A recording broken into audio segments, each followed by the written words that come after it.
आज की कथा 3 जून सत्यम शिवम सुंदरम शिव महापुराण कथा में गुरुजी ने 7 जानकारियाँ 3 उपाय बताए। और आज के कथा में गुरुजी क्या बताए जानिए। पहला जानकारी गुरुजी कथा के शुरू में बताए समझदार और चालाक व्यक्ति में अंतर बताए कि चालाक वो होता है जो झूठ प्रपंच कई प्रकार से अपने व्यापार को आगे बढ़ाने का प्रयास करता है। चालाकी में गलत चीज़ें भी शामिल हो जाती है, बल्कि समझदारी वो है जिसमें कभी भी कोई भी गलत कर्म नहीं होता। समझदार अपने व्यापार को आगे बढ़ाने के लिए हमेशा सही रास्ते का उपयोग करता है, झूठ और फरेब का सहारा नहीं लेता है। समझदार नहीं ले सकता। और ये बात भी तय है, चालाक व्यक्ति को पूरे जीवन में कभी भोलेनाथ प्राप्त नहीं हो सकते, बल्कि समझदार व्यक्ति के हर निर्णय के साथ भोलेनाथ साथ चलते हैं। इसलिए अपने बच्चों को चालाक नहीं बनाना है, समझदार बनाना है। दूसरे के दर्द को कष्ट को समझने वाला समझदार कहलाता है। आज का दूसरा जानकारी गुरुजी ने कहा, आज कथा में लोगों को बुरा लग सकता है, पर एक बात कहना चाहूँगा।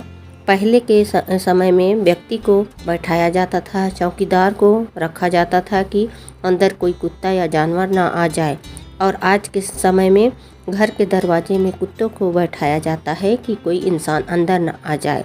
तीसरा जानकारी, जैसे आप अपने बच्चों को बुरी नज़र से बचाने के लिए काला धागा बच्चों को पहनाते हैं, उसी तरह आप अपने बच्चों को बुरी संगत से बचाने के लिए, बुरी आदतों से बचाने के लिए उन्हें आप एक रुद्राक्ष गले में पहना दीजिए। जो व्यक्ति गले में रुद्राक्ष पहनता है वो मांस मदिरा से दूर रहता है। चौथा जानकारी, हमारा सनातन धर्म सुबह उठकर सूर्य भगवान को अर्घ्य देना सिखाता है, तुलसी को जल चढ़ाना सिखाता है, शिव को 1 लोटा जल चढ़ाना सिखाता है, क्योंकि हमारा सनातन धर्म सुबह उठकर जल चढ़ाना सिखाता है, साथ ही पेड़ पौधा लगाना सिखाता है। हमारा सनातन धर्म कभी किसी को आग लगाना नहीं सिखाता है। 5वां जानकारी, गुरुजी ने बताए थे 2 जगह जल चढ़ाने के लिए शुरू कर दो, आपकी मनोकामना 3 महीने में अवश्य ही पूरी होगी।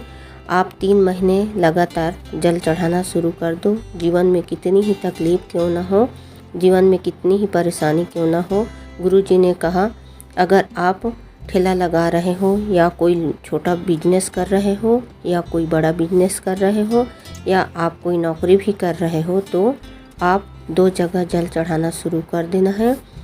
और आपको 2 जगह जल चढ़ाने के लिए 2 कलश जल नहीं लेना है, आपको 1 कलश में जल भरकर लेना है और उस कलश का जल आपको शिवलिंग पर चढ़ाना है। और दूसरी जगह भी आप उसी कलश में थोड़ा सा जल बचाने के बाद बेलपत्र के वृक्ष के जड़ में आपको वो जल चढ़ा देना है। अर्थात आपको शिवलिंग और बेलपत्र के पेड़ में जल चढ़ाना शुरू कर देना है, पर एक ही लोटा का जल दोनों जगह चढ़ाना है। और इस बात का भी ध्यान रखना है, बेल वृक्ष जिसमें जल चढ़ा रहे हो इतना बड़ा होना चाहिए कि छाँव आप पर आ रही हो। ऐसे पेड़ पर आपको जल चढ़ाना है। ये जल आपको रोज़ 3 माह तक चढ़ाना है। 6वां उपाय, कोई विषम परिस्थिति हो, आपका काम नहीं हो पा रहा है और आपका काम अटक रहा है, तो आपको शिवलिंग पर एक विशेष क्रम से जल चढ़ाना है। साथ ही आपको बेलपत्र अर्पित करना है। सबसे पहले आपको एक बेलपत्र गणेश जी के स्थान पर अर्पित करना है। जो बेलपत्र की डंडी है वो आपको जलाधारी की ओर ही रखना है और बेलपत्र उल्टी अर्पित करना है और उसके ऊपर थोड़ा सा जल चढ़ाना है। सेम उसी तरह कार्तिकेय भगवान के ऊपर आपको सबसे पहले बेलपत्र उल्टा रखना है, बेलपत्र अर्पित करना है और थोड़ा सा जल चढ़ाना है।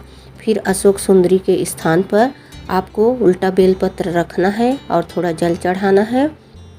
और फिर पार्वती माता की कटी भाग जो है उसमें आपको बेलपत्र उल्टा चढ़ाना है और थोड़ा जल अर्पित करना है। फिर महादेव के ऊपर बेलपत्र उल्टा रखना है, चढ़ाना है और फिर जल अर्पित करना है। श्री शिवाय नमस्तुभ्यम मंत्र का उच्चारण करते हुए, स्मरण करते हुए रखना है। ऐसी 5 जगह बेलपत्र उल्टी अर्पित करके, 5 जगह जल अर्पित करके आपको जो अटके हुए काम के लिए कर रहे हो वो कार्य वो कामना आपकी, चाहे आप कोई भी कामना को लेकर कर रहे हैं, कोई मनोकामना है उसके लिए भी ये उपाय कर सकते हैं, वो 2 महीने में पूरी हो जाएगी, निश्चित है। ये उपाय आपको उत्तर दिशा की तरफ मुख करके करना है, जलाधारी से ठीक विपरीत दिशा में बैठकर करना है। गुरु जी ने कहा है आप ये उपाय 5 सोमवार करके देखिएगा, सफलता जरूर मिलेगी, आपकी कामना पूर्ण अवश्य होगी। 7वां जानकारी, कल 4 जून है और दिन है रविवार का। इस दिन रविवार को 1 लोटा जल सूर्य भगवान को अर्पित करना है, सूर्य भगवान को अर्घ्य देना है, अपने हाथ को सीधा रखना है और जल के धार में से सूर्य भगवान का दर्शन करते जाना है और साथ ही सूर्याय नमः मंत्र का स्मरण करना है। इसके बाद आपको जल कलश को धोना नहीं है, उसी लोटा में सोमवार को 5 जून को आपको वही कलश में जल भरकर शंकर भगवान के शिवलिंग पर अर्पित करना है। इसके बाद जलाधारी से जो जल आ रहा है उसमें आपको शूलटंकेश्वर महादेव का स्मरण करते हुए उस जल का आचमन करना है। साथ ही जहां आपको पिंपल है, दाग है, धब्बे है, त्वचा रोग है, सफ़ेद रोग है, जो भी आपको त्वचा संबंधित रोग है वहाँ पर भी वो जल को शूलटंकेश्वर महादेव के नाम से लगाना शुरू कर देना है। कम से कम 5 रविवार इस उपाय को करके देखिएगा। श्री शिवाय नमस्तुभ्यम। हर हर महादेव।